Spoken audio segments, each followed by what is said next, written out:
But I do think that like sometimes the creative way we solve a problem is to opt out of something. Um, we homeschooled from the very beginning, all the way up. I was a school psychologist. I've sat on the other side of the table in all the IEP meetings. I knew exactly what the opportunities were going to be for my kids in school.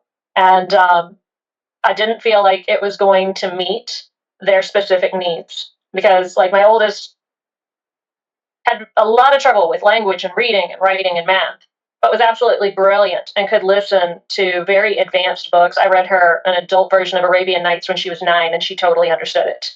And if she had been in school, she would have been in pullouts all day long for the things that she stinks at. And what does that tell a child? It tells them, I'm not valuable. I don't do things well that everybody else values. And so for us, it was opting out.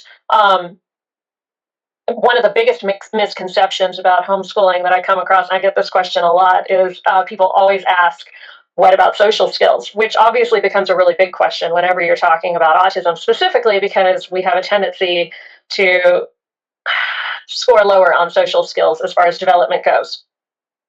What's funny is, when was the last time you were in a room full of people all your exact same age?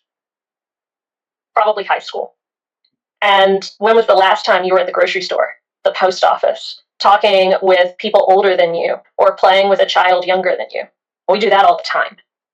And those are the things that we do every day, day to day. And so the social skills we are picking up are the ones that are more generalizable to later life. I mean, yes, there's certain challenges that do come up that you kind of have to work through. Like, I'm going to have to teach my kids what it's like to dual enroll in college, what it's like to do a class, because we haven't done that. But they've also had the time to be careful not to overstress themselves.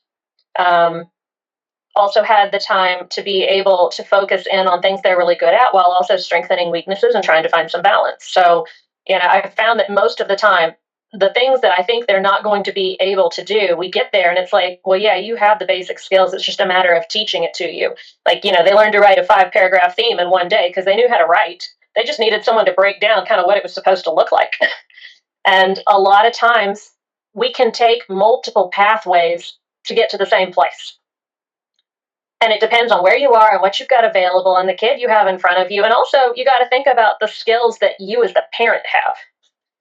A lot of times I'll tell people that education is like having a baby. At the end of the day, you want to have a baby. It doesn't really matter how it happens so long as we have a baby. With education, at the end of the day, we want to get an education. It doesn't matter how it happens so long as we get an education.